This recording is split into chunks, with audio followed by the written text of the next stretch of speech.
Good evening class. আমি সন্তু, তোমরা দেখছো the learning expert 2.0 YouTube channel.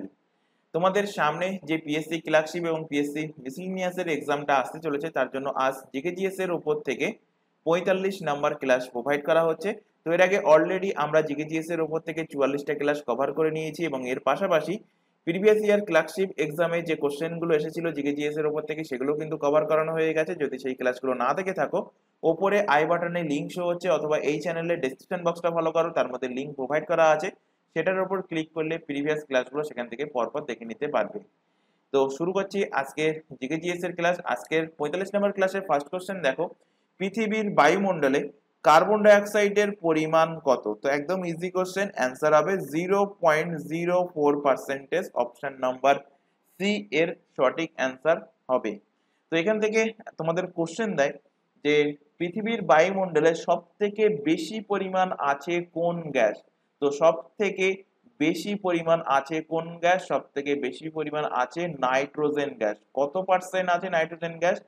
প্রায় 78%। তো এক্সাক্ট ভ্যালুটা মাথায় রাখবে, 78.09% থাকে, যেটা সব থেকে বেশি পরিমাণ থাকে। সব থেকে বেশি পরিমাণে বায়ুমণ্ডলে আছে, বেশি পরিমাণে বায়ুমণ্ডলে থাকা গ্যাস, বায়ুমণ্ডলে থাকা গ্যাস কোনটা? নাইট্রোজেন। এরপরে আছে সব থেকে বেশি, সেটা হলো কি? সেটা হলো অক্সিজেন।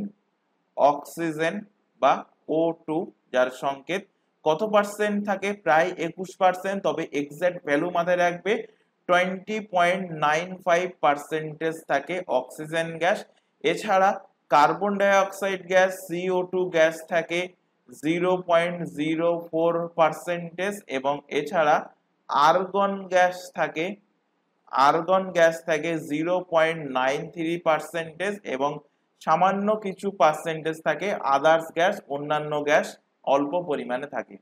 তো বিশেষ করে নাইট্রোজেন গ্যাসটা, এটা কিন্তু কোশ্চেন দিয়েছিল যে বায়ুমণ্ডলে সব থেকে বেশি পরিমাণ কোন গ্যাস থাকে। তো অ্যান্সার হবে নাইট্রোজেন গ্যাস। কত পার্সেন্ট? 78.09%। অক্সিজেন কতটা থাকে? এটাও কিন্তু এক্সামে এইভাবে কোশ্চেন দিতে পারে, অপশনে থাকতে পারে যে 21%। যদি এক্সাক্ট ভ্যালু না থাকে তো 21% অ্যান্সার মার্কিং করবে। চলে আসো পরের কোশ্চেন। যদি দস্তকণার উপর ফেনল বাষ্প চালনা করা হয় তাহলে আমরা কি পাবো? তো আমরা পাবো বেনজিন। অপশন নাম্বার ডি এর সঠিক অ্যান্সার হবে। জাস্ট অনলাইনার ফরম্যাটে মাথায় রাখবে। তো ফেনলকে উত্তপ্ত ফেনল বাষ্প ওপর দিয়ে, মানে দস্তকণার উপর দিয়ে উত্তপ্ত ফেনল বাষ্প চালনা করলে আমরা বেনজিন পাবো, এবং পরীক্ষাগারে বেনজিন তৈরির এটা কিন্তু অন্যতম পদ্ধতি। এখান থেকে রিলেট করো মিথেন। মিথেনের সংকেত কি? মিথেনের সংকেত হলো CH4। মিথেন থেকে কোশ্চেন দেয় যে প্রাকৃতিক গ্যাসের সব থেকে বড় উপাদান কোনটি? প্রাকৃতিক গ্যাসের সব থেকে বড় উপাদান, সব থেকে বড় উপাদান কোনটি? সব থেকে বড় উপাদান হলো এই মিথেন গ্যাস। আর মিথেন গ্যাস থেকে আরেকটা কোশ্চেন দেবে তোমাদের যে এর মধ্যে কোন গ্যাসকে মার্স গ্যাস বলা হয়? তো মার্স গ্যাস বলা হয় মিথেন গ্যাসকে। এখান থেকে আরেকটা কোশ্চেন রিলেট করো, এই গ্যাস থেকে বহুবার এক্সামে কোশ্চেন দিয়েছে যে ফল পাকাতে ব্যবহৃত হয় কোন গ্যাস? তো ফল পাকাতে ব্যবহৃত হয় ইথিলিন গ্যাস। মাথায় রাখবে, ফল পাকাতে কোন গ্যাস ব্যবহৃত হয়? ফল পাকাতে ব্যবহৃত হয় ইথিলিন গ্যাস। চলে আসো পরবর্তী কোশ্চেন। ব্যাঙের খুলি হলো কোনটা? নন কন্ডালাইক, নন মোনো, ডাই না ট্রাই কন্ডালাইক? তো ব্যাঙের খুলি হলো ডাই কন্ডালাইক। অপশন নাম্বার সি এর সঠিক অ্যান্সার হবে। তো উভচরদের 10টা ক্রেনিয়াল স্নায়ুর উপস্থিত সহ একটা ডাইকন্ডালিক মাথার খুলি থাকে। ব্যাঙও একটা উভচর প্রাণী, আশা করি প্রত্যেকেই জানো। তো ব্যাঙেরও কিন্তু এরকম একটা মাথার খুলি আছে। আর মাছ এবং উভচর প্রাণীদের যদি কোশ্চেন দেয় যে স্নায়ুর সংখ্যা কটা থাকে, তো মাছ এবং উভচর প্রাণীদের স্নায়ুর সংখ্যা থাকে কটা? স্নায়ুর সংখ্যা থাকে 20টা, অর্থাৎ 10 জোড়া স্নায়ু থাকে উভচর প্রাণীদের। চলে আসো পরবর্তী কোশ্চেন, জীবন বিজ্ঞানের নিচের কোন শাখাটি প্রাণীদের আচরণগত দিক নিয়ে গবেষণা করে? তো আচরণগত দিক নিয়ে গবেষণা হয় তাকে বলা হয় সাইকোবায়োলজি। অপশন নাম্বার সি এর কিন্তু সঠিক অ্যান্সার হবে। সাইকোবায়োলজি জীবন বিজ্ঞানের একটি শাখা যা প্রাণীদের আচরণগত দিকগুলোর অধ্যয়ন নিয়ে কাজ করে। মারমেকোলজিতে কিসের অধ্যয়ন করা হয়? এখানে পিঁপড়ার অধ্যয়ন করা হয়। পিঁপড়ার অধ্যয়ন এবং এর পাশাপাশি কিছু কীটপতঙ্গেরও কিন্তু অধ্যয়নকে বলা হয় কি? মারমেকোলজি। তারপর এখান থেকে দেখো প্যারাজোলজি কিসের অধ্যয়নকে বলা হয়? প্যারাজোলজি বলা হয় স্পঞ্জের অধ্যয়নকে বলা হয় স্টাডি অফ স্পঞ্জকে বলা হয় কি? বলা হয় প্যারাজোলজি। আর প্যালিয়েন্টোলজি বলা হয় জীবাশ্মের অধ্যয়নকে বলা হয় কি? প্যালিয়েন্টোলজি। তো চলে আসো পরবর্তী কোশ্চেন, আধুনিক ব্যাকটেরিওলজির জনক নামে পরিচিত কে? ইম্পর্টেন্ট কোশ্চেন, বহুবার এক্সামে কোশ্চেন দিয়েছে, বিশেষত এসএসসির এক্সামে কোশ্চেনটা দেখা গিয়েছে। তো আধুনিক ব্যাকটেরিওলজির জনক হলেন লুই পাস্তুর। কেন লুই পাস্তুর জনক? কারণ লুই পাস্তুর সর্বপ্রথম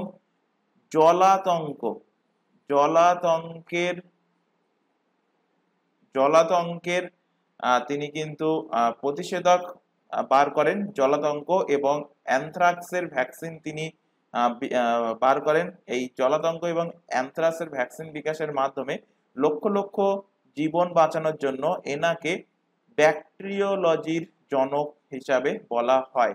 এখানে বাকি যে অপশনগুলো আছে এগুলো থেকেও কিন্তু তোমাদের কোশ্চেন দেবে যে সর্বপ্রথম কোষ আবিষ্কার করেন কে? সর্বপ্রথম সেল বা কোষ আবিষ্কারক কে? তো সর্বপ্রথম কোষ আবিষ্কার করেন কে? সর্বপ্রথম কোষ আবিষ্কার করেন রবার্ট হুক। মনে রাখার জন্য বলেছিলাম রবার্ট, লাস্টে কি আছে? হুক। তো হুক দিয়ে কি করবে? কোষ তুলে তুলে দেখবে। তো সেইভাবে মনে রাখবে যে সর্বপ্রথম কোষ আবিষ্কার করেন কে? সর্বপ্রথম কোষ আবিষ্কার করেন রবার্ট হুক। রবার্ট হুক কি প্রকৃতির কোষ আবিষ্কার করেছিলেন? তো ইনি মৃত কোষ আবিষ্কার করেছিলেন। কিসের থেকে মৃত কোষ আবিষ্কার করেন? তো ইনি কর্ক। তোমরা দেখবে হোমিওপ্যাথির ওষুধের দোকানে গেলে ওর মাথায় যে কাঁচের বোতলের মাথায় যে ছিপিটা লাগানো থাকে সেটাকেই বলা হয় কিন্তু কর্ক। বা কর্কের যদি ব্যাডমিন্টন খেলে থাকো তোমরা সেখানেও কিন্তু কর্ক দেখতে পাবে। তো সেই কর্ক থেকে তিনি মৃত কোষ আবিষ্কার করেন। কত সালে আবিষ্কার করেছিলেন? যেহেতু সর্বপ্রথম আবিষ্কার করেন তো সালটাও মনে রাখতে হবে। 1665 সালে তিনি সর্বপ্রথম কোষ আবিষ্কার করেন। এবার এখান থেকে কনফিউজিং করার জন্য কোশ্চেন দেবে যে সর্বপ্রথম জীবিত কোষ আবিষ্কার করেন কে? তো সর্বপ্রথম জীবিত কোষ আবিষ্কার করেন কে? তো সর্বপ্রথম জীবিত কোষ আবিষ্কার করেন অ্যান্টনি ভন লিউয়েনহক। সর্বপ্রথম জীবিত কোষ আবিষ্কার করেন। আর যদি কোশ্চেন দেয় সর্বপ্রথম কোষ আবিষ্কার করেন কে বা সর্বপ্রথম মৃত কোষ আবিষ্কার করেন কে, তো দুটোরই অ্যান্সার একই হবে। রবার্ট হুক সর্বপ্রথম কোষ আবিষ্কার বা মৃত কোষ আবিষ্কার করেছিলেন। এডওয়ার্ড জেনার থেকে যেটা মনে রাখবে, এডওয়ার্ড জেনার কিসের ভ্যাকসিন তিনি আবিষ্কার করেন? তো ইনি স্মল পক্স এর ভ্যাকসিনের আবিষ্কার করেন কে? Edward Jenner. চলে আসো পরবর্তী কোশ্চেন। আচ্ছা, এখানে তোমাদের একটা ছোট ইনফরমেশন প্রোভাইড করা আছে। তোমরা এখন যে ক্লাসটা দেখছো সেটা PSC miscellaneous and PSC clerkship special GKGS এর ক্লাস। এছাড়া এখানে আদার্স যে এক্সামের নামগুলো তোমরা দেখতে পাচ্ছ প্রত্যেকটা এক্সামের জন্য আমাদের দুটো ইউটিউব চ্যানেল মিলিয়ে সম্পূর্ণ ফ্রিতে সিলেবাস ওয়াইজ প্রত্যেকটা এক্সামের জন্য লাইভ ক্লাস প্রোভাইড করা হয়। লাইভ ক্লাস অ্যাটেন্ড না করতে পারলে ক্লাসটা থেকে যায় রেকর্ডেড ফরম্যাটে, সুতরাং পরবর্তীতে রেকর্ডেড হিসেবেও তোমরা ক্লাসগুলো দেখে নিতে পারবে। আর আমাদের এই প্রত্যেকটা এক্সামের জন্য আলাদা আলাদা হোয়াটসঅ্যাপ ব্যাচ ওপেন করা আছে। হোয়াটসঅ্যাপ ব্যাচে যুক্ত হওয়ার একটাই বেনিফিট, কখন কোন ক্লাস হবে, ক্লাসের লিঙ্কগুলো হোয়াটসঅ্যাপ ব্যাচে প্রোভাইড করা, বা এক্সাম ওরিয়েন্টেড যাবতীয় গুরুত্বপূর্ণ ইনফরমেশন সবকিছু কিন্তু হোয়াটসঅ্যাপ ব্যাচে আমাদের প্রোভাইড করা হয়। তো হোয়াটসঅ্যাপ ব্যাচে যুক্ত হওয়ার জন্য কি করতে হবে, নিচে যে হোয়াটসঅ্যাপ নাম্বারটা তোমরা দেখতে পাচ্ছ 9933434203, এই নাম্বারে আমাদেরকে হোয়াটসঅ্যাপে অনলি ফর হোয়াটসঅ্যাপে ইনফর্ম করবে, কেউ কিন্তু কল করবে না। কল করলে কিন্তু তাকে ব্লক করে দেওয়া হবে, শুধুমাত্র হোয়াটসঅ্যাপে আমাদেরকে ইনফর্ম করবে। তো হোয়াটসঅ্যাপে ইনফর্ম করলে সেখান থেকে তোমাদেরকে গাইড করা হবে এবং তোমাদের রিকোয়ারমেন্ট অনুযায়ী নির্দিষ্ট ব্যাচে অ্যাড করে নেওয়া হবে এবং সেখান থেকে প্রপার গাইডেন্স তোমরা পেয়ে যাবে। এছাড়া এখানে আরো একটা ইনফরমেশন দেওয়ার আছে, তোমরা এখন যে চ্যানেলে ক্লাসটা দেখছো তার নাম দা লার্নিং এক্সপার্ট 2.0। এই চ্যানেলেই প্রতিটা এক্সামের জন্য তোমরা জিকেজিএস এর ক্লাস পেয়ে যাবে, কারেন্ট অ্যাফেয়ার্স এর ক্লাস, রিজনিং এর ক্লাস এন্ড ইংলিশের ক্লাস সম্পূর্ণ ফ্রিতে পেয়ে যাবে এই চ্যানেল থেকে। এর পাশাপাশি তোমাদের only for PSC miscellaneous and PSC clerkship special ম্যাথের টার্গেট ব্যাচটাও পাবে তোমরা এই চ্যানেল থেকে। এটা বাদ দিয়ে যাবতীয় সমস্ত এক্সামের জন্য ম্যাথের ক্লাস তোমাদের চলবে আমাদেরই একটা নতুন channel maths by Santu sir. এটা আমাদের একদমই নতুন চ্যানেল, সেই কারণে চ্যানেলের লিংক কিন্তু তোমাদের এই ক্লাসের ডেসক্রিপশন বক্সের মধ্যে প্রোভাইড করা থাকবে। সেটার উপরে ক্লিক করলে তোমরা এই আমাদের নতুন channel math by Santu sir এই ইউটিউব চ্যানেলে চলে আসতে পারবে। এবং প্রত্যেককে বলছি, যেহেতু নতুন চ্যানেল দুটোকে অবশ্যই সাবস্ক্রাইব করে রাখবে, বেল আইকনকে অবশ্যই তোমরা অল নোটিফিকেশন সেট করে রাখবে এবং রেগুলার বেসিসে এই চ্যানেল দুটো থেকে যে ক্লাসগুলো প্রোভাইড করা হচ্ছে সেই ক্লাসগুলো রেগুলার বেসিসে ফলো রাখবে। চলে আসো পরের question. Union public service commission তাদের বার্ষিক প্রতিবেদন জমা দেয় কার কাছে? অর্থাৎ ইউপিএসসি, যার ফুল ফর্ম হলো ইউনিয়ন পাবলিক সার্ভিস কমিশন, তাদের বার্ষিক প্রতিবেদন কার কাছে জমা দেয়? বার্ষিক প্রতিবেদন জমা দেয় রাষ্ট্রপতির কাছে। অপশন নাম্বার বি এর সঠিক অ্যান্সার হবে। এবার এখান থেকে কোশ্চেন দিতে পারে যে ইউপিএসসি এর ইস্টাবলিশ হয় কবে, এর গঠন হয় কবে? তো ইউপিএসসি ইস্টাবলিশ হয়, একদম এক্সাক্ট ডেট মনে রাখবে, 1 অক্টোবর 1926 সালে ইউনিয়ন পাবলিক সার্ভিস কমিশন ইউপিএসসির গঠন হয়। ইউপিএসসির ব্যাপারে কত আর্টিকেলে বলা আছে? তো এটা বলা আছে আর্টিকেল নাম্বার 315 থেকে আর্টিকেল নাম্বার 323 এর মধ্যে ইউনিয়ন পাবলিক সার্ভিসেস কমিশনের কথা উল্লেখ আছে। এবং কততম পার্টে আছে? আছে পার্ট নাম্বার 14। পার্ট নাম্বার 14 ইউপিএসসির ব্যাপারে এখানে আলোচনা করা আছে। এখান থেকে কোশ্চেন দেয় যে ইউপিএসসির টেনিওর অর্থাৎ এদের মেয়াদকাল, এর যে মেম্বাররা হন বা চেয়ারম্যান যিনি হন, তো তাদের মেয়াদকাল কতদিন থাকে? তো ইউপিএসসির মেম্বারদের মেয়াদকাল থাকে 6 বছর, 6 ইয়ার, অথবা 65 অফ দা এজ, অর্থাৎ তার বয়স 65 বছর বা 6 বছর, যেটা আগে চলে আসবে। এখানে পাশে ব্র্যাকেটে লেখা থাকবে হুইচ কামস আর্লি, যেটা আগে চলে আসবে সেই টাইম পিরিয়ডে তাকে কিন্তু রিটায়ার করতে হবে। এখান থেকে আরেকটা মোস্ট ইম্পর্টেন্ট কোশ্চেন যেটা দেবে সেটা কি? সেটা হলো চেয়ারম্যান। বর্তমান ইউপিএসসির চেয়ারম্যান পদে কে নিযুক্ত আছেন? তো বর্তমান ইউপিএসসির চেয়ারম্যান পদে নিযুক্ত আছেন মানোজ সোনি। কে নিযুক্ত আছেন? মানোজ সোনি নিযুক্ত আছেন বর্তমান চেয়ারম্যান পদে। এখান থেকে আরেকটা কোশ্চেন দেয়, এই যে চেয়ারম্যানের অ্যাপয়েন্টমেন্ট, চেয়ারম্যানের অ্যাপয়েন্টমেন্ট চেয়ারম্যানের অ্যাপয়েন্টমেন্ট কে করবে? তো চেয়ারম্যানের অ্যাপয়েন্টমেন্ট বাই দা প্রেসিডেন্ট। আমাদের ভারতের রাষ্ট্রপতি কিন্তু ইউপিএসসির চেয়ারম্যানকে অ্যাপয়েন্ট করবে, যেটা বলা আছে কত নম্বর আর্টিকেলে? এটাও কিন্তু এক্সামের কোশ্চেন। বলা আছে আর্টিকেল নাম্বার 316 অর্থাৎ 316তে বলা আছে যে ভারতের প্রেসিডেন্ট ইউপিএসসির চেয়ারম্যানকে কি করবে? ইউপিএসসির চেয়ারম্যানকে অ্যাপয়েন্ট করবে। এবার চলে আসো এখান থেকে ইউপিএসসির প্রসঙ্গ যেহেতু এসে, এখান থেকে পাবলিক সার্ভিস কমিশন ভারতের 3টে হয়। একটা হয়ে গেল কি? একটা হলো UPSC union public service commission, আরেকটা কি? SPSC state public service commission. যেমন আমাদের স্টেট পাবলিক সার্ভিস কমিশনের নাম কি?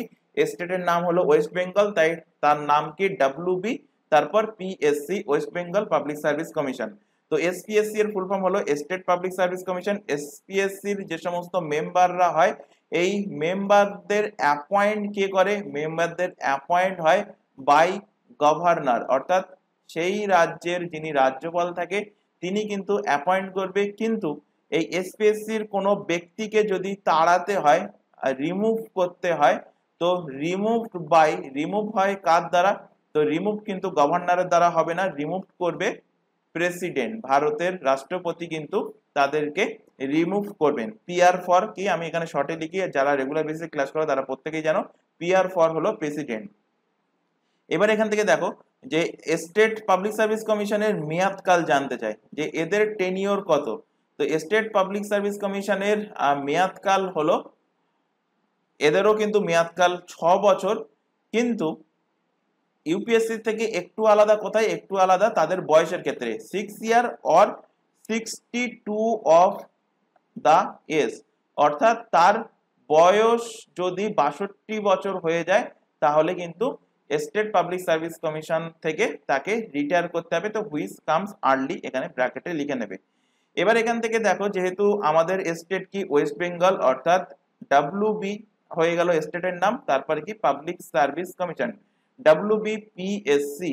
তো কোশ্চেন দেবে এখান থেকে যে ডাব্লিউবিপিএসসির বর্তমান মানে এখন আজকের ডেটে মে মাসে বর্তমান চেয়ারম্যান পদে কে নিযুক্ত আছেন? তো বর্তমান চেয়ারম্যান পদে নিযুক্ত আছেন মহুয়া ব্যানার্জি। কে নিযুক্ত আছেন? মহুয়া ব্যানার্জি বর্তমান চেয়ারম্যান পদে নিযুক্ত আছেন। তো এই যে আমি এক্ষুনি বললাম যে ইউপিএসসি চেয়ারম্যান পদে নিযুক্ত আছেন মনোজ সোনি, বা এখন বললাম ডাব্লিউবিপিএসসির চেয়ারম্যান পদে নিযুক্ত আছেন মহুয়া ব্যানার্জি, এরা কিন্তু চেঞ্জ হতে পারে যদি কোনো পার্সন, কোনো ব্যক্তি, কোনো ক্যান্ডিডেট যদি এই ক্লাসটা 1 মাস 2 মাস 3 মাস বা 4 মাস পরে যদি দেখো তাহলে হয়তো এই ব্যক্তিত্বগুলো চেঞ্জ হতে পারে। তো এগুলো একটু গুগল দেখে আপডেট করে নেবে।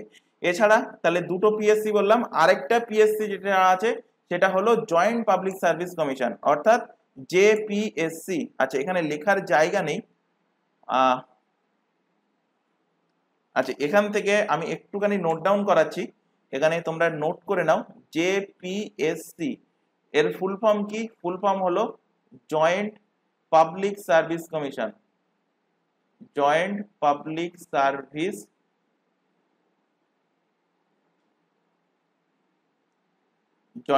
Service commission. তাহলে তিনটে হলো ইউপিএসসি, তারপরে এসপিএসসি, আর একটা হলো জেপিএসসি। তো জয়েন্ট পাবলিক সার্ভিস কমিশনের জন্য যেটা রিকোয়ারমেন্ট, যেটা বেস্ট মানে সব থেকে মোস্ট রিকোয়ারমেন্ট, সেটা হলো যে দুটো রাজ্য বা ততোধিক রাজ্য, 2 বা ততোধিক রাজ্য যদি স্বীকার করে যে হ্যাঁ আমাদের রাজ্যে একটা কমন পাবলিক সার্ভিস কমিশন হোক, তাহলেই কিন্তু জয়েন্ট পাবলিক সার্ভিস কমিশন গঠন করা যায়, নতুবা জয়েন্ট পাবলিক সার্ভিস কমিশন গঠন করা যায় না। আর এই জয়েন্ট পাবলিক সার্ভিস কমিশনের যে সমস্ত চেয়ারম্যান বা মেম্বার যারা হবে তাদের অ্যাপয়েন্টমেন্ট কে করবে? তাদের অ্যাপয়েন্টমেন্ট করবে কার দ্বারা? তাদের অ্যাপয়েন্টমেন্ট হবে by the president, by Indian প্রেসিডেন্টের দ্বারাই কিন্তু তারা অ্যাপয়েন্টমেন্ট হবে। এখান থেকে আরেকটা কোশ্চেন যেটা বহুবার এক্সামে কোশ্চেন দিয়েছে যে এর মধ্যে কোনটা স্ট্যাটিউটরি বডি? জেপিএসসি, এখানে তিনটে পিএসসি বললাম, ইউপিএসসি, এসপিএসসি আর একটা জেপিএসসি, এর মধ্যে কোনটা স্ট্যাটিউটরি বডি? তো এর মধ্যে স্ট্যাটিউটরি বডি হলো কোনটা? জেপিএসসি। জেপিএসসি একমাত্র এর মধ্যে স্ট্যাটিউটরি বডি, আর বাকি যে দুটো আছে অর্থাৎ ইউপিএসসি আর এসপিএসসি এ দুটো কিন্তু কনস্টিটিউশনাল বডি, কনস্টিটিউশনাল বডি। তো এগুলো কিন্তু এখান থেকে মাথায় রাখবে। চলে আসো পরবর্তী কোশ্চেনে, আন্তঃরাজ্য পরিষদ প্রতিষ্ঠার ক্ষমতা কার বা কাদের রয়েছে? তো আন্তঃরাজ্য পরিষদ এটার ক্ষমতা, প্রতিষ্ঠার ক্ষমতা রয়েছে কার হাতে? রয়েছে প্রেসিডেন্ট অর্থাৎ রাষ্ট্রপতির হাতে। অপশন নাম্বার বি এর কিন্তু সঠিক অ্যান্সার হবে। তো সরকারিয়া কমিশন, কমিশনের নামটা মাথায় রাখবে, কমিশনের নাম হলো সরকারিয়া।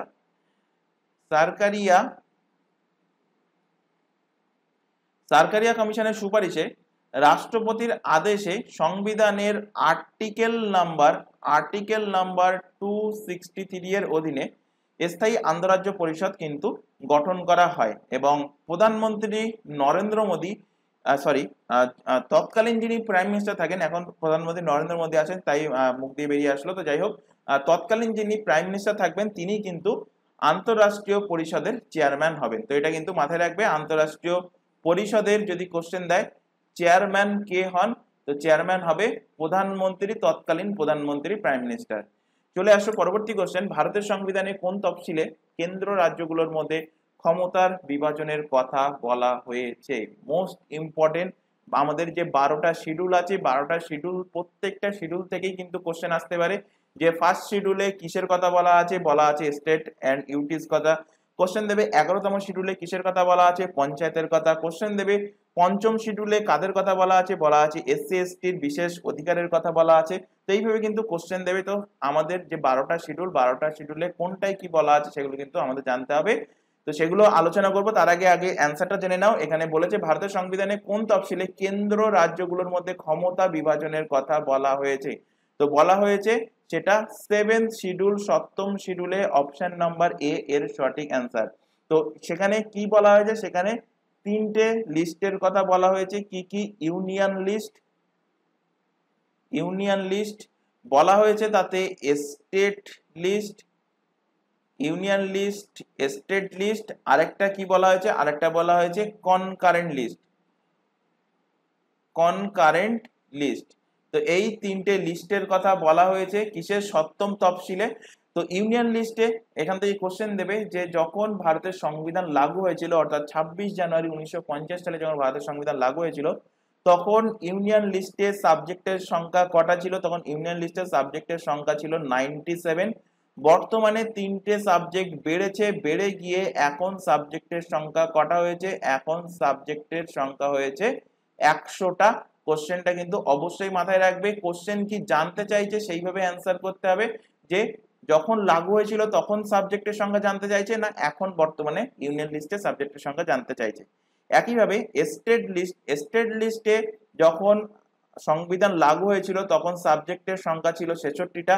বর্তমানে 5টা সাবজেক্ট এর থেকে সরিয়ে নেওয়া হয়েছে, কমে গেছে, কমে গিয়ে এখন সাবজেক্টের সংখ্যা হয়েছে 61 সাবজেক্ট হয়েছে স্টেট লিস্টে। আর কনকারেন্ট লিস্টে 47টা সাবজেক্ট ছিল সংবিধান লাগুর সময়, এখন 5টা যুক্ত হয়েছে, মানে স্টেট লিস্ট থেকে 5টা হটিয়ে নিয়ে সেটাকে কনকারেন্ট লিস্টে অ্যাড করা হয়েছে, সেই কারণে স্টেট লিস্ট থেকে 5টা কমে গেছে আর কনকারেন্ট লিস্টে 5টা বেড়ে হয়েছে, এখন বর্তমানে সাবজেক্ট সংখ্যা 52টা। এইখান থেকে কিন্তু 6টা কোশ্চেন হয়ে গেল, মানে ইউনিয়ন লিস্টে আগে ছিল কটা, এখন কটা, স্টেটে আগে ছিল কটা, এখন কটা, কনকারেন্টে আগে ছিল কটা, এখন কটা। 6টা কোশ্চেনই কিন্তু এক্সামে কোনো না কোনো সময় দিয়েছে, প্রত্যেকটাই কিন্তু ইম্পর্টেন্ট পয়েন্ট। এবার এখান থেকে কোশ্চেন দেয় যে এর মধ্যে কোনটা, মানে যে এক্সাম্পল গুলো দেবো এই এক্সাম্পল গুলোর মধ্যে থেকে আশা করি কমন পেয়ে যাবে। যে এরকম কোশ্চেন দেবে যে সিটিজেনশিপ এটা কোন লিস্টের মধ্যে পড়ে, এডুকেশন কোন লিস্টের মধ্যে পড়ে, election of panchayat and municipality কোন লিস্টের মধ্যে পড়ে। তো এগুলো কিন্তু তোমাদের এক্সাম্পল মাথায় রাখতে হবে। তো ইউনিয়ন লিস্টের মধ্যে পড়ে কি? জনগণনা, সেন্সাস পড়ে ইউনিয়ন লিস্টের মধ্যে। সিটিজেনশিপ পড়ে ইউনিয়ন লিস্টের মধ্যে। রেলওয়ে, আমাদের যে ট্রেন চলে এর যে পুরো সিস্টেম, রেলওয়েজ পড়ে সেন্ট্রাল গভর্নমেন্ট অর্থাৎ ইউনিয়ন লিস্টের মধ্যে।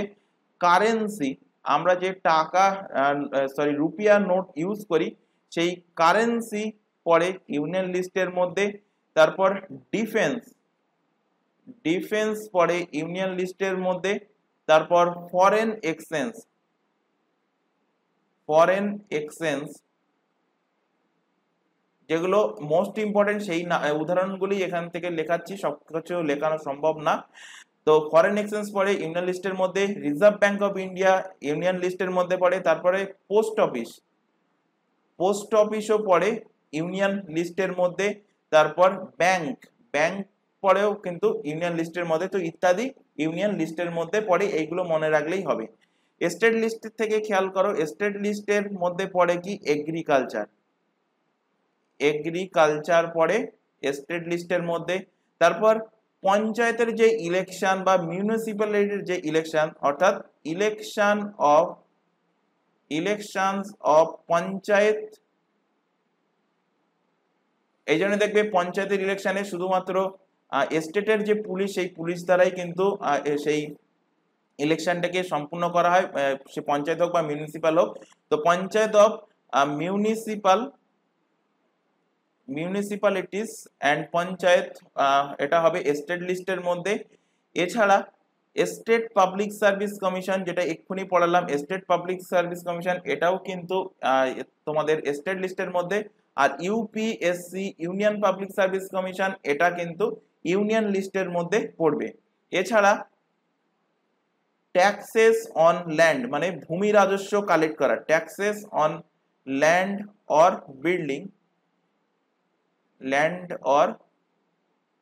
বিল্ডিং, এটাও পড়বে কিসের মধ্যে? স্টেট লিস্টের মধ্যে। কনকারেন্ট লিস্টের মধ্যে কি কি পড়বে? কনকারেন্ট লিস্টের মধ্যে পড়বে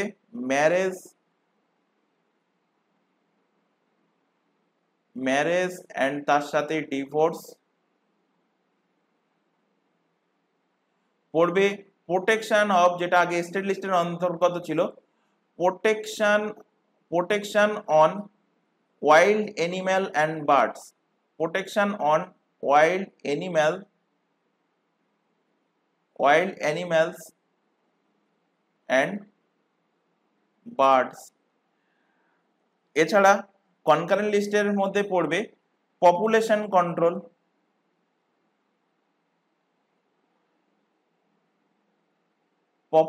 কন্ট্রোল, যেগুলো লেখানো হচ্ছে এগুলো কিন্তু অবশ্যই খাতায় নোট ডাউন করবে, কারণ এগুলো পিডিএফ আকারে তোমরা পাবে না। তোমাদের প্রত্যেক ক্লাসেই বলা হয় শুধুমাত্র প্রিন্টেড কোশ্চেন অ্যান্সার যেগুলো আছে সেগুলো পিডিএফ আকারে ডাউনলোড করতে পারবে। কিভাবে পারবে? নিচে যে টেলিগ্রাম লিঙ্কটা দেখতে পাচ্ছ অন স্ক্রিনের উপরে @theLearningExpertSD, এই টেলিগ্রাম লিঙ্কে যুক্ত হয়ে যাও, বা এর লিঙ্ক এই চ্যানেলের ডেসক্রিপশন বক্সেই কিন্তু প্রোভাইড করা আছে, সেটার উপরে ক্লিক করলে তোমরা টেলিগ্রাম গ্রুপে জয়েন হতে পারবে, এবং সেখান থেকে প্রতিটা ক্লাসের, মানে আগে যে ক্লাস হয়ে গেছে, আজকে যে ক্লাস হচ্ছে, ভবিষ্যতে যে ক্লাস চলবে, প্রত্যেকটা ক্লাসের পিডিএফ তোমরা সেখান থেকে ডাউনলোড করে নিতে পারবে। Population control. এছাড়া স্টেট লিস্ট থেকে যেটা এসছে মোস্ট ইম্পর্টেন্ট, সেটা হলো এডুকেশন। বহুবার এক্সামে কোশ্চেন দিয়েছে যে এডুকেশন কোন লিস্টের মধ্যে পড়ে, ম্যাক্সিমাম ক্যান্ডিডেট ভুল করে সেটাকে হয় ইউনিয়ন নতুবা স্টেট লিস্টে লিখে আসে, তো অ্যান্সার হয়ে যায় ভুল। তো মাথায় রাখবে এডুকেশন কনকারেন্ট লিস্টের আন্ডারে পড়বে। এডুকেশন ছাড়া ফ্যাক্টরি, বিভিন্ন দেখবে যে আন্ডারটেকিং ফ্যাক্টরি আছে, তারপরে দেখবে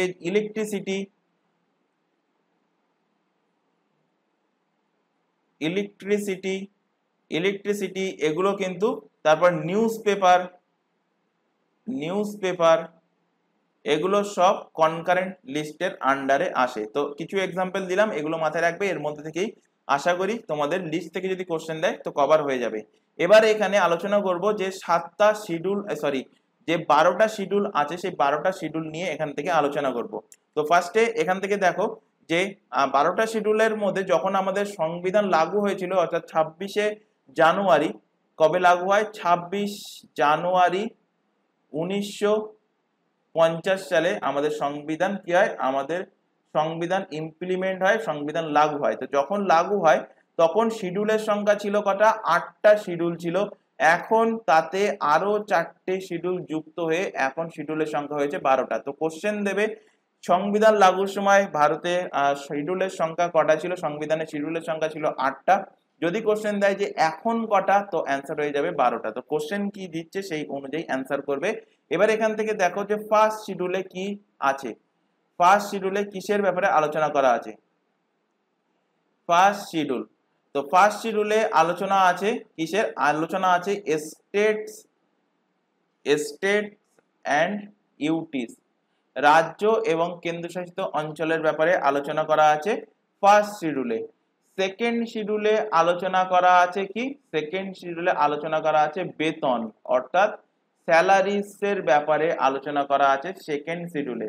এই সেকেন্ড শিডিউল থেকে একটা কোশ্চেন দেয় যে বেতন বা স্যালারির কথা যেহেতু এখানে আলোচনা করা আছে, তো এখানে কোশ্চেন দেবে যে সেকেন্ড শিডিউলে কার বেতনের কথা উল্লেখ নেই? কার বেতন সেকেন্ড শিডিউলে উল্লেখ নেই? মোস্ট ইম্পর্টেন্ট কোশ্চেন, এবং এক্সামে দিয়েছিল। কার বেতনের কথা উল্লেখ নেই সেকেন্ড শিডিউলে? উল্লেখ নেই প্রাইম মিনিস্টার অর্থাৎ প্রধানমন্ত্রী এবং রাজ্যের চিফ মিনিস্টারের কথা, কিন্তু বেতনের কথা উল্লেখ নেই সেকেন্ড শিডিউলে।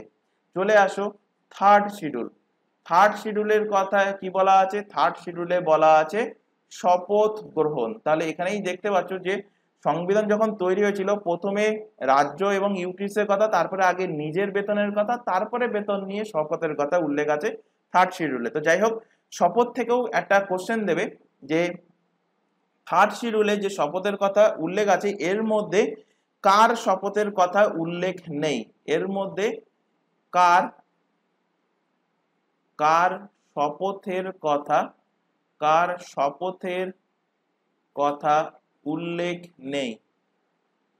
কার শপথের কথা উল্লেখ নেই? তো এখানে মাথায় রাখবে শপথের কথা উল্লেখ নেই তিনজন ব্যক্তির। একটা হলো ভারতের প্রেসিডেন্টের শপথের কথা উল্লেখ নেই, ভাইস প্রেসিডেন্টের শপথের কথা উল্লেখ নেই, আর রাজ্যের সব থেকে হেড গভর্নরের শপথের কথা উল্লেখ নেই। কারণ কেন উল্লেখ নেই? কারণ এদের শপথের ব্যাপারে বলা আছে আর্টিকেলের মধ্যে বলা আছে। তো কোশ্চেন দেয় এখান থেকে, প্রেসিডেন্টের শপথের কথা বলা আছে কত নাম্বার আর্টিকেলে? বলা আছে আর্টিকেল নাম্বার 60-তে প্রেসিডেন্টের শপথের কথা বলা আছে। ভাইস প্রেসিডেন্টের শপথের কথা বলা আছে আর্টিকেল নাম্বার 59-এ, আর গভর্নরের শপথের কথা বলা আছে আর্টিকেল নাম্বার 159-এ। তো এই পয়েন্টগুলো মাথায় রাখবে, প্রত্যেকটা পয়েন্ট থেকে কিন্তু তোমাদের কোশ্চেন থাকে। এবার চলে আসো 4 নাম্বার শিডিউল। ফোর্থ শিডিউলে কিসের ব্যাপারে বলা হয়েছে? তো ফোর্থ শিডিউলে বলা হয়েছে রাজ্যসভার সিটের কথা। তো সিটস ইন রাজ্যসভার সিটের কথা উল্লেখ আছে 4 নাম্বার শিডিউলে। পঞ্চম শিডিউল, ফিফথ শিডিউলে কিসের উল্লেখ আছে? পঞ্চম শিডিউলে উল্লেখ আছে শিডিউল কাস্ট অ্যান্ড শিডিউল ট্রাইবের বিশেষ অধিকারের কথা উল্লেখ আছে পঞ্চম শিডিউলে। চলে আসো সিক্স শিডিউল। ষষ্ঠ শিডিউলে কি উল্লেখ আছে? ষষ্ঠ শিডিউলে উল্লেখ আছে 4টে স্টেট। মনে রাখার টেকনিক বলে দেবো, মনে রাখার টেকনিক হলো এটিএম মেশিন। ATM machine. তো এ ফর কি? A for Assam. T for কি? টি ফর ত্রিপুরা, মানে নর্থ ইস্ট সাইডেরই কিন্তু 4টে রাজ্য। T for Tripura. M for কি? M for Meghalaya. আর মেশিনের এম ফর কি? মেশিনের এম ফর হলো মিজোরাম। মেশিনের এম ফর হলো মিজোরাম।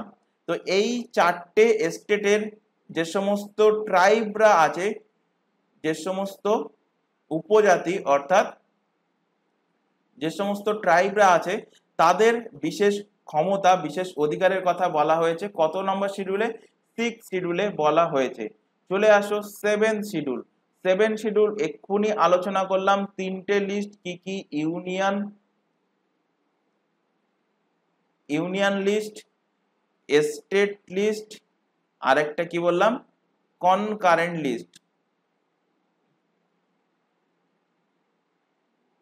কনকারেন্ট লিস্টের কথা উল্লেখ আছে সপ্তম শিডিউলে। অষ্টম শিডিউলে কিসের কথা উল্লেখ আছে? অষ্টম শিডিউলে উল্লেখ আছে ভাষা অর্থাৎ ল্যাঙ্গুয়েজের কথা উল্লেখ আছে কত নম্বর শিডিউলে? অষ্টম শিডিউলে। এর পরবর্তী যে 4টে শিডিউল, এই 4টে শিডিউল কিন্তু বিভিন্ন অ্যামেন্ডমেন্টের মাধ্যমে অ্যাড হয়েছে। তো চলে আসো 9 শিডিউল। 9 শিডিউলে কি বলা আছে? 9 শিডিউলে বলা হয়েছে ভূমি সংস্কার অর্থাৎ ল্যান্ড রিফর্মস এর কথা। তো এখান থেকে যদি কোশ্চেন দেয় যে ভারতের তফসিলিতে অর্থাৎ শিডিউলের মধ্যে সর্বপ্রথম অ্যামেন্ডমেন্ট হয়ে যুক্ত হয় কোন তফসিলটা? তো সর্বপ্রথম অ্যামেন্ডমেন্ট হয়ে যুক্ত হয়েছিল এই নবম শিডিউল অর্থাৎ ল্যান্ড রিফর্মসে কি বলা হয়েছে? ভূমি সংস্কার। অর্থাৎ তোমরা হয়তো পড়েছো যে আমাদের যে ফান্ডামেন্টাল রাইট ছিল, ফান্ডামেন্টাল রাইটে 19 নম্বর আর্টিকেলে সম্পত্তির যে অধিকার ছিল সেই সম্পত্তির অধিকারকে হটিয়ে কানুনি অধিকার অর্থাৎ আর্টিকেল নাম্বার 300 নিয়ে যাওয়া হয়েছে। সেটাই কিন্তু এখানে আদতে 9 শিডিউলে যুক্ত করা হয়েছে ভূমি সংস্কার অর্থাৎ ল্যান্ড রিফর্মস আকারে। এবার চলে আসো 10th শিডিউল, দশম শিডিউল। মোস্ট ইম্পর্টেন্ট, বহুবার কোশ্চেন দিয়েছে এই কোশ্চেনটা, তোমরা এটাকে ট্রিপল স্টার মার্ক করে রাখতে পারো। প্রিভিয়াস ইয়ারের কোশ্চেন ঘেটে দেখলে দেখবে যে দল ত্যাগ বিরোধী আইন বা ইংলিশে কি বলা হয়? Anti defection law. এই অ্যান্টি ডিফেকশন ল এর ব্যাপারে কত নম্বর শিডিউলে বলা হয়েছে? 10 নম্বর শিডিউলে বলা হয়েছে। এবার চলে আসো 11 নম্বর শিডিউল। 11 শিডিউলে কিসের কথা বলা হয়েছে? 11 শিডিউলে বলা হয়েছে পঞ্চায়েতের কথা বলা হয়েছে 11 শিডিউলে। আর 12 নম্বর শিডিউলে বলা হয়েছে কার কথা? পঞ্চায়েত যখন আলোচনা হয়েছে তো পঞ্চায়েতের পাশাপাশি চলে আসবে মিউনিসিপালিটিস এর কথা বলা হয়েছে 12তম শিডিউলে। তো এই 12টা শিডিউল এখান থেকে আলোচনা করে দিলাম। কোন শিডিউলে কিসের কথা আলোচনা হয়েছে কোশ্চেন দেবে, অবশ্যই মাথায় রাখবে এবং খাতায় কিন্তু অবশ্যই নোট ডাউন করে রাখবে। আর ক্লাস ভালো লাগলে অবশ্যই ক্লাসটাকে তোমরা লাইক করবে, তোমার বন্ধু বান্ধবের মধ্যে শেয়ার করবে। তোমরা এখনো যদি ক্লাসটাকে লাইক না করে থাকো এক্ষুনি লাইক করে নাও এবং তোমার বন্ধু বান্ধবের কাছে শেয়ার করবে যারা পিএসসি, ক্লার্কশিপ, মিসেলেনিয়াস বা আদার্স কোনো কম্পিটিটিভ এক্সাম এর জন্য প্রিপারেশন নিচ্ছে। চলে আসো পরের কোশ্চেন, কে অ্যাড হক বিচারক নিয়োগ করতে পারেন? তো অ্যাড হক বিচারক নিয়োগ করতে পারেন সুপ্রিম কোর্টের যে কলেজিয়াম থাকবে তারাই কিন্তু নিয়োগ করতে পারবে। অপশন সি এর সঠিক অ্যান্সার হবে। তো সুপ্রিম কোর্টে অ্যাড হক বিচারকদের এই যে নিয়োগ ব্যবস্থাটা এটা নেওয়া হয়েছে, যদি কোশ্চেন দেয় যে অ্যাড হক বিচারকের নিয়োগ পদ্ধতি এটা নেওয়া হয়েছে কোন দেশ থেকে? তো নেওয়া হয়েছে কোথা থেকে? নেওয়া হয়েছে ফ্রান্স থেকে। তো ফ্রান্সের বিচার ব্যবস্থা দ্বারা এটা চালিত। তো সংবিধানের এটা কত নম্বর আর্টিকেলে অ্যাড করা হয়েছে এই অ্যাড হক বিচারের কথা? এটাও কিন্তু এক্সামে কোশ্চেন আসতে পারে। তো আর্টিকেল নাম্বার 127-এ সুপ্রিম কোর্টের অ্যাড হক বিচারপতির নিয়োগের কথা উল্লেখ করা হয়েছে। আচ্ছা, এখান থেকে রিলেট করাবো সুপ্রিম কোর্টের প্রসঙ্গ যেহেতু এসছে। এখন present chief justice of India K? Supreme কোর্টের প্রধান বিচারপতিকে আশা করি প্রত্যেকেই এনার নাম জানো, ডি ওয়াই চন্দ্রচূড়। এখান থেকে কোশ্চেন যেটা দেবে যে এইভাবে কোশ্চেন দেবে যে ভারতের 50তম চিফ জাস্টিস অফ ইন্ডিয়া কে? 50তম সুপ্রিম কোর্টের প্রধান বিচারপতিকে। তো অ্যান্সার কি হবে? অ্যান্সার হবে ডি ওয়াই চন্দ্রচূড়ই কিন্তু 50তম চিফ জাস্টিস অফ ইন্ডিয়া। এখান থেকে রিলেট করে নাও, যদি কোশ্চেন দেয় ফার্স্ট চিফ জাস্টিস অফ ইন্ডিয়ার নাম কি? তো ফার্স্ট চিফ জাস্টিস অফ ইন্ডিয়ার নাম যদিও বহুবার এর আগে পড়িয়েছি, এনার নাম হলো হরিলাল জে কানাইয়া। হরিলাল জে কানাইয়া। চলে আসো পরবর্তী কোশ্চেনে, মাটিতে সরাসরি নাইট্রোজেন সংবন্ধন করতে পারে কে? তো মাটিতে সরাসরি নাইট্রোজেন সংবন্ধন করতে পারে অ্যাজোটোব্যাক্টর। অপশন নাম্বার সি এর কিন্তু সঠিক অ্যান্সার হবে। অ্যাজোটোব্যাক্টর একটা বায়বীয় গ্রাম নেগেটিভ ব্যাকটেরিয়ার একটা বংশ যা সাধারণত মাটি এবং জলে এটাকে ন্যাচারালি পাওয়া যায়। তো এই ব্যাকটেরিয়াগুলো বায়ুমণ্ডল থেকে মুক্ত নাইট্রোজেনকে আবদ্ধ করার জন্যই কিন্তু এটা পরিচিত। তো অনলাইনের ফরম্যাটে মাথায় রাখবে কে অ্যাজোটোব্যাক্টর নাইট্রোজেন সংবন্ধন করতে পারে। পরের কোশ্চেনে আসো, পরিকল্পনা ছুটি ঘোষণা করা হয়েছিল কখন? তো পরিকল্পনা ছুটি এটা কিন্তু মোস্ট ইম্পর্টেন্ট কোশ্চেন, এসএসসির এক্সামে কোশ্চেনটা দিয়েছিল সিজিএল এ। পরিকল্পনা ছুটি ঘোষণা করা হয়েছিল কখন? করা হয়েছিল থার্ড 5 ইয়ার প্ল্যানে, তৃতীয় পরিকল্পনার পর। অপশন এ এর কিন্তু সঠিক অ্যান্সার হবে। কেন? কারণ সেই টাইমে ভারত পাকিস্তানের যুদ্ধ, এছাড়া এই যে তৃতীয় পঞ্চবার্ষিকী পরিকল্পনা এর শোচনীয় ব্যর্থতার কারণে সরকার পরিকল্পনা ছুটির কিন্তু ঘোষণা করতে বাধ্য হয়েছিল। তো থার্ড 5 ইয়ার প্ল্যান FYP মানে 5 ইয়ার প্ল্যান, এটা কবে লাগু হয়েছিল? লাগু হয়েছিল 1961 থেকে 5 বছর মানে 1966 পর্যন্ত ছিল। এটাকে কি যোজনা বলা হয়? এটাকে বলা হয় গাডগিল যোজনা। কি বলা হয়? গাডগিল যোজনা। আচ্ছা, এখান থেকে first second 5 year plan relate করাবো। তো ফার্স্ট 5 ইয়ার প্ল্যান, তো প্রথম পঞ্চবার্ষিকী পরিকল্পনা লাগু হয় কবে? 1951 সালে লাগু হয়। 1951 থেকে 56 পর্যন্ত এর ডিউরেশন ছিল। ফার্স্ট 5 ইয়ার প্ল্যানকে যদি কোশ্চেন দেয় যে কি বলা হয়? তো ফার্স্ট 5 ইয়ার প্ল্যানকে বলা হয় হ্যারোড ডোমার মডেল। কি বলা হয়? হ্যারোড ডোমার মডেল। এবং ফার্স্ট 5 ইয়ার প্ল্যানে কি কোন দিকে লক্ষ্য করা হয়েছিল? তো to develop agriculture sector. Agriculture sector. চলে আসো second 5 year plan. Second 5 year plan লাগু হয়েছিল ফার্স্ট 5 ইয়ার প্ল্যানের জাস্ট পরেই, অর্থাৎ 1956 থেকে পঞ্চবার্ষিকী পরিকল্পনা মানে 5 বছরের জন্য হবে 1956 থেকে 1961 পর্যন্ত। এটাকে কি বলা হয়? পিসি মহালানো 20, পিসি মহালানো 20 মডেল বলা হয়। পিসি মহালানো 20 মডেল বলা হয় সেকেন্ড 5 ইয়ার প্ল্যানকে। এবং সেকেন্ড 5 ইয়ার প্ল্যানে ডেভেলপ করা হয়েছিল কি? সেকেন্ড 5 ইয়ার প্ল্যানে ডেভেলপ করা হয়েছিল to develop industrial sector. Industrial sector, তো এইভাবে কোশ্চেন দিতে পারে যে ইন্ডাস্ট্রিয়াল সেক্টরকে ডেভেলপ করার কথা বলা হয়েছিল কোন 5 ইয়ার প্ল্যানে? তো অ্যান্সার হবে দ্বিতীয় পঞ্চবার্ষিকী পরিকল্পনায় সেকেন্ড 5 ইয়ার প্ল্যানে। আচ্ছা, এখান থেকে তোমাদের কোশ্চেন দিতে পারে যে টোটাল পঞ্চবার্ষিকী পরিকল্পনার সংখ্যা কটা? টোটাল 5 ইয়ার প্ল্যানের সংখ্যা কত? টোটাল 5 ইয়ার প্ল্যানের সংখ্যা হলো 12টা। তো 12 নম্বর যে পঞ্চবার্ষিকী পরিকল্পনা ছিল সেটা 2012 থেকে 2017 পর্যন্ত লাগু হওয়ার কথা ছিল, কিন্তু এটা মাঝখানে ভেঙে যায়। ভেঙে গিয়ে এই 5 ইয়ার প্ল্যানের পরিবর্তে চলে আসে কি? 5 ইয়ার প্ল্যানের পরিবর্তে চলে আসে নীতি আয়োগ চলে আসে।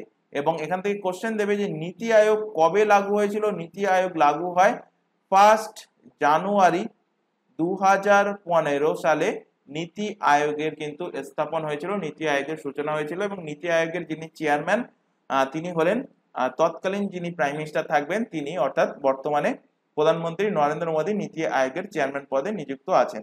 চলে আসো পরের কোশ্চেন, নিচের কোনটি ভারতে রাজস্ব নীতি প্রণয়ন করে? তো ভারতে রাজস্ব নীতি প্রণয়ন করে অর্থ মন্ত্রণালয়, option ministry of finance, option number C এর কিন্তু সঠিক অ্যান্সার হবে। তো এখন বর্তমানে ফাইন্যান্স মিনিস্টারকে, ফাইন্যান্স মিনিস্টার আশা করি প্রত্যেকেই জানো। বর্তমানে ফাইন্যান্স মিনিস্টার হলেন নির্মলা সীতারামন। কে? নির্মলা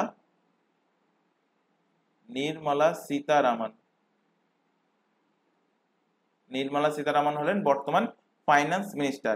আচ্ছা, এখান থেকে রিলেট করাবো RBI, reserve bank of India. তো রিজার্ভ ব্যাংক অফ ইন্ডিয়ার উপরে কিছু ফ্যাক্ট আমরা রিলেট করব। আরবিআই এর ফুল ফর্ম হলো reserve bank of India. Question দেবে রিজার্ভ ব্যাংক অফ ইন্ডিয়ার ইস্টাবলিশ কবে হয়? মনে রাখতে বলেছিলাম এক্সাক্ট ডেট 1 এপ্রিল। এর আগে কিন্তু অনেকবার পড়িয়েছি। 1 এপ্রিল 1935-এ রিজার্ভ ব্যাংক অফ ইন্ডিয়ার ইস্টাবলিশ হয়। যখন ইস্টাবলিশ হয়েছিল এর হেডকোয়ার্টার কোথায় ছিল? এর হেডকোয়ার্টার ছিল কলকাতাতে হেডকোয়ার্টার ছিল। কিন্তু এর জাস্ট 2 বছর পরে আর এখন বর্তমানে আরবিআই এর হেডকোয়ার্টার কোথায় অবস্থিত?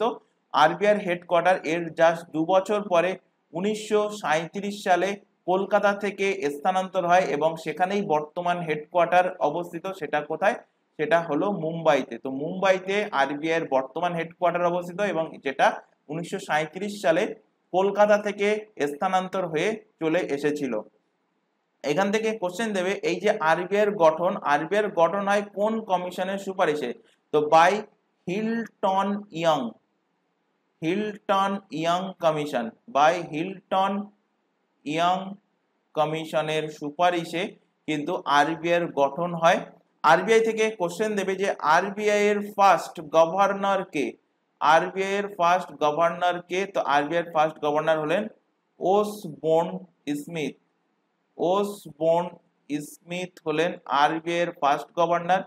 কোশ্চেন দেবে যে আরবিআই এর ফার্স্ট ইন্ডিয়ান গভর্নর কে? প্রথম ভারতীয় গভর্নর। আরবিআই এর ফার্স্ট ইন্ডিয়ান গভর্নর, তো ইন্ডিয়ান গভর্নর এটাও কিন্তু পড়িয়েছি, তার নাম হলো সিডি দেশমুখ হলেন ফার্স্ট ইন্ডিয়ান গভর্নর। আর কোশ্চেন দেবে এখন বর্তমানে গভর্নর কে? প্রেজেন্ট গভর্নর কে? তো প্রেজেন্ট গভর্নর হলো শক্তিকান্ত দাস।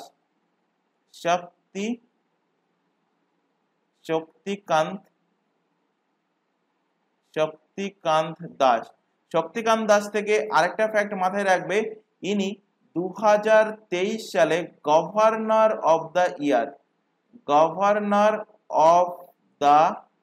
ইয়ার অ্যাওয়ার্ড পেয়েছেন।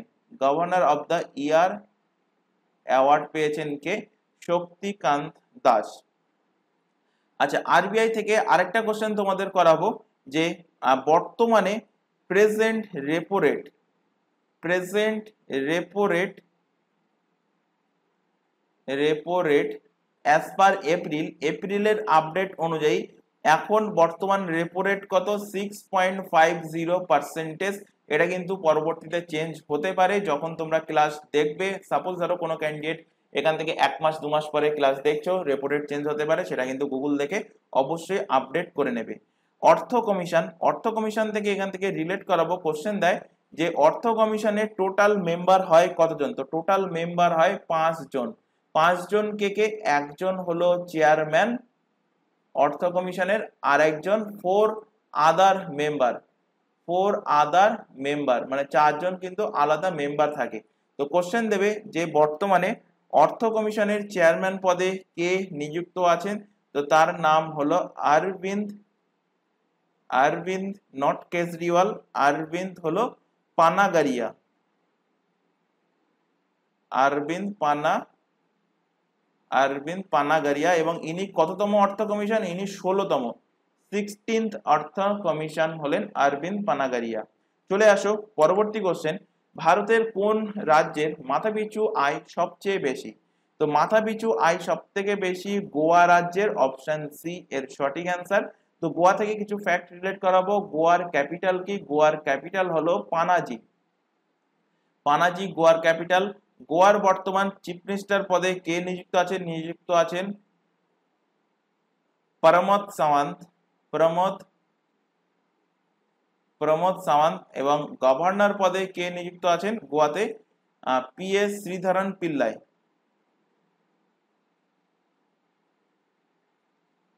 PS শ্রীধরন পিল্লাই। চলে আসো পরবর্তী কোশ্চেন, গেম চেঞ্জার গ্রন্থটি কে লিখেছেন? Important question. গেম চেঞ্জার গ্রন্থটা লিখেছেন Syed Afridi, option number D এর কিন্তু সঠিক অ্যান্সার হবে। পাকিস্তানের প্লেয়ার সৈয়দ আফ্রিদির লেখা বইয়ের নাম হলো গেম চেঞ্জার। সেন ওয়ানের লেখা বইয়ের নাম, এটা কিন্তু অলরেডি পড়িয়েছি, বইয়ের নাম হলো নো স্পিন, হলো সেন ওয়ানের লেখা বইয়ের নাম। সৌরভ গাঙ্গুলি লেখা বইয়ের নাম বহুবার পড়ানো হয়েছে, a century, a century is not enough। আর ক্রিস গেলের লেখা বইয়ের নাম বা তার আত্মজীবনী হলো সিক্স মেশিন। চলে আসো পরবর্তী কোশ্চেন, নন্টে ফন্টে চরিত্রটি স্রষ্টা কে? মোস্ট ইম্পর্টেন্ট কোশ্চেন এবং পিএসসির ফেভারিট কোশ্চেন বলতে পারো এটা, যে নন্টে ফন্টে চরিত্রের স্রষ্টা কে বা এই ক্যারেক্টারটা কে সৃষ্টি করেছেন? তো সৃষ্টি করেছেন Narayan Debnath, option number A এর কিন্তু সঠিক অ্যান্সার হবে। এর পাশাপাশি নারায়ণ দেবনাথ আরো দুটো কার্টুন চরিত্রের তিনি কিন্তু সৃষ্টি করেছিলেন। একটা হলো হাদা ভোদা, আগে রবিবার করে হতো আমাদের টাইমে, এখন হয় কিনা জানি না, তবে হাদা ভোদা, বাটুল অ্যান্ড নন্টে ফন্টে এই চরিত্রগুলির স্রষ্টা হলেন নারায়ণ দেবনাথ। চলে আসো পরবর্তী question, the making of India এই বইটা কে লিখেছেন? তো এই বইটা মোস্ট ইম্পর্টেন্ট, বইটা লিখেছেন অখিলেশ তিলোটিয়া, অপশন নাম্বার এ এর কিন্তু সঠিক অ্যান্সার হবে। এখান থেকে রিলেট করো, অমর্ত্য সেনের লেখা বইয়ের নাম কি? অমর্ত্য সেনের লেখা বইয়ের নাম এর আগের দিনের ক্লাসে সম্ভবত পড়িয়েছি, the argumentative, the argumentative Indian. Nirmala সীতারামনের লেখা বইয়ের নাম না পড়লেও হবে, অমিত মিত্র ছেড়ে দাও। এখান থেকে কিছু ইম্পর্টেন্ট আমি এখানে পড়াচ্ছি, the Discovery of India, the Discovery of India বইটা কার লেখা? মোস্ট ইম্পর্টেন্ট, বহুবার এক্সামে কোশ্চেন দিয়েছে, ভারতের প্রথম প্রধানমন্ত্রী জওহরলাল নেহেরুর লেখা বইয়ের নাম হলো ডিসকভারি অফ ইন্ডিয়া। কোশ্চেন দেবে হিন্দ স্বরাজ কার লেখা? আরেকটা এর সাথেই একই ব্যক্তি লিখেছেন, যেটা দিলেই সাথে সাথে তোমরা অ্যান্সার বলতে পারবে, বা যেটা বহুবার এক্সামে কোশ্চেন দিয়েছে, মাই experiment with truth, my experiment with truth. বই দুটো কে লিখেছে? লিখেছে মহাত্মা গান্ধী। গান্ধীজির লেখা বইয়ের নাম হলো Hind Swaraj and my experiment with truth. আরেকটা কোশ্চেন যেটা আমাদের the grand old man of India লিখেছেন, যার নাম মানে যে বইয়ের নাম হলো প্রভার্টি, বহুবার এক্সামে কোশ্চেন দিয়েছে, poverty and un-British rule in India, un-British rule in India. বইটা কে লিখেছে? লিখেছে দাদা ভাই নরওজি।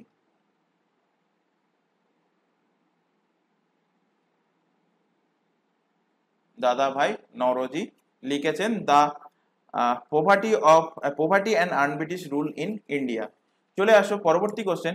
নিম্নলিখিত কোন দেশের পার্লামেন্টের নাম হলো ফোকেটিং?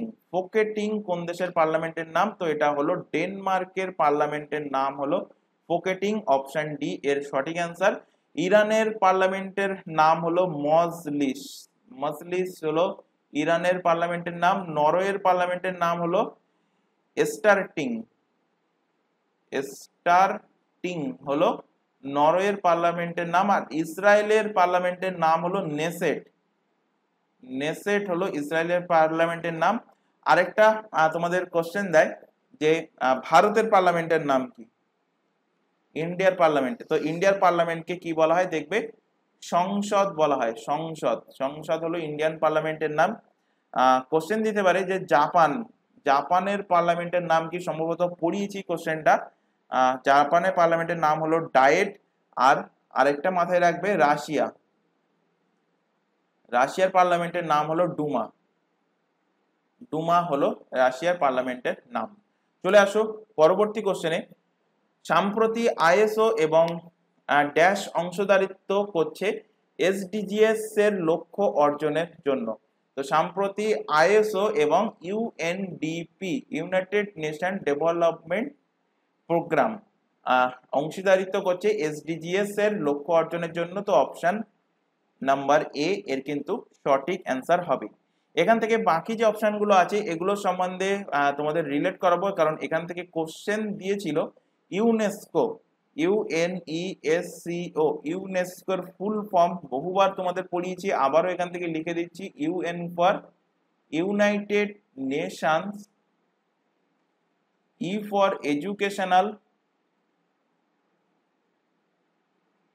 Educational, S for scientific, educational, scientific and cultural,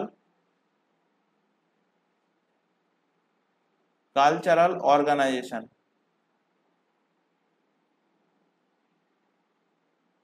তাহলে কি হলো? United Nations educational, scientific and cultural organization হলো ইউনেস্কোর ফুল ফর্ম।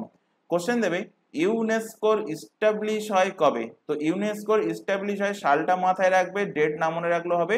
1945 সালে ইউনেস্কোর ইস্টাবলিশ হয়। ইউনেস্কোর হেডকোয়ার্টার, এইটাই কিন্তু কোশ্চেন দিয়েছিল, ইউনেস্কোর হেডকোয়ার্টার কোথায় অবস্থিত? তো ইউনেস্কোর হেডকোয়ার্টার অবস্থিত প্যারিস, ফ্রান্সে। মনে রাখার সব থেকে সহজ উপায় এইভাবে মনে রাখতে পারো যে এই বছর 2024-এ কোথায় অলিম্পিক গেমস হচ্ছে? তো প্যারিস, ফ্রান্সে অলিম্পিক গেমস হচ্ছে, সেখানেই ইউনেস্কোর হেডকোয়ার্টার অবস্থিত। এবং ইউনেস্কোর বর্তমান যিনি হেড, যাকে ডিরেক্টর জেনারেল বলা হয়, তো ডিরেক্টর জেনারেল পদে কে নিযুক্ত আছেন? নিযুক্ত আছেন আদ্রে আজৌলে, আদ্রে, আদ্রে আজৌলে। এখান থেকে রিলেট করো ইউনিসেফ, ইউনিসেফ, ইউনিসেফের ফুল ফর্ম কি? ইউনাইটেড নেশন, ইউনাইটেড নেশন, এখানে কালিটা চেঞ্জ করে নি, United, United Nation children, C for children, F for fund, United Nations children's fund. এর ইস্টাবলিশ কবে হয়? তো এর ইস্টাবলিশ হয় এর জাস্ট পরের বছর, মানে ইউনেস্কোর জাস্ট পরের বছর 1946-এ সাল না মনে রাখলে হবে, ইস্টাবলিশ ইয়ার নাও মনে রাখলে হবে, কিন্তু এর হেডকোয়ার্টার কোথায় অবস্থিত এটা কিন্তু এক্সামে কোশ্চেন দিয়েছে। তো হেডকোয়ার্টার অবস্থিত নিউ ইয়র্ক, নিউ ইয়র্কে অবস্থিত। নিউ ইয়র্ক কোথায়? আমেরিকার নিউ ইয়র্কে অবস্থিত, ইউএসএ নিউ ইয়র্ক। আর বর্তমান এই ইউনিসেফের প্রধান মানে হেডে কে নিযুক্ত আছেন? নামটা মাথায় রাখবে, এক্সামে কোশ্চেন দিয়েছিল। Catherine Catherine M Russell, Catherine M Russell, কলকাতার আইপিএল এর প্লেয়ার রাসেল থেকেও মনে রাখতে পারো ক্যাথেরিন এম রাসেল। ইনি ইউনাইটেড নেশন চিলড্রেন ফান্ডস এর অর্থাৎ ইউনিসেফ এর বর্তমান হেড পদে নিযুক্ত আছেন। WHO, এবার এখান থেকে দেখো WHO টাকে রিলেট করছি। WHO এর ফুল ফর্ম হলো world health organization, world health organization, world health organization. তো WHO থেকে কোশ্চেন দেবে যে WHO ইস্টাবলিশ কবে হয়, এটা কিন্তু বহুবার কোশ্চেন দিয়েছে। এক্সাক্ট ডেট মনে রাখতে হবে দুটো কারণে, একটা তো ডেট এখানে দেবেই, ডেট কি 7 এপ্রিল 1948 সালে। আর ডেটটা মনে রাখার জন্য আর একটা কেন মনে রাখতে হবে, মনে রাখতে হবে কারণ এই দিন, এই 7 এপ্রিল ওয়ার্ল্ড হেলথ অর্গানাইজেশন গঠন হওয়ার জন্য এই দিনটা world health day, world health day হিসাবে পালন করা হয়। WHO থেকে রিলেট করো, WHO এর হেডকোয়ার্টার কোথায় অবস্থিত, এটাও কিন্তু এক্সামের কোশ্চেন। তো WHO এর হেডকোয়ার্টার অবস্থিত জেনেভা, জেনেভা কোন দেশে অবস্থিত, সুইজারল্যান্ড। কোথায় অবস্থিত, সুইজারল্যান্ড। তো সুইজারল্যান্ডের জেনেভাতে অবস্থিত WHO এর হেডকোয়ার্টার। WHO থেকে কোশ্চেন দেবে WHO এর বর্তমান ডিরেক্টর জেনারেল পদে কে নিযুক্ত আছেন, তো নিযুক্ত আছেন Tedros Adhanom, Tedros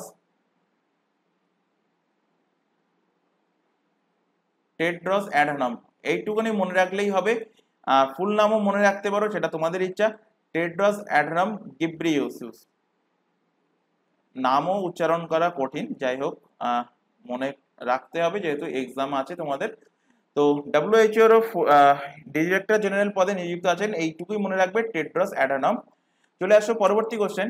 সাম্প্রতি Chevalier de l'Ordre des Arts et des Lettres পুরস্কার দ্বারা ভারতের ফ্যাশন ডিজাইনার রাহুল মিশ্রাকে সম্মানিত করা হলো, এটি কোন দেশের পুরস্কার?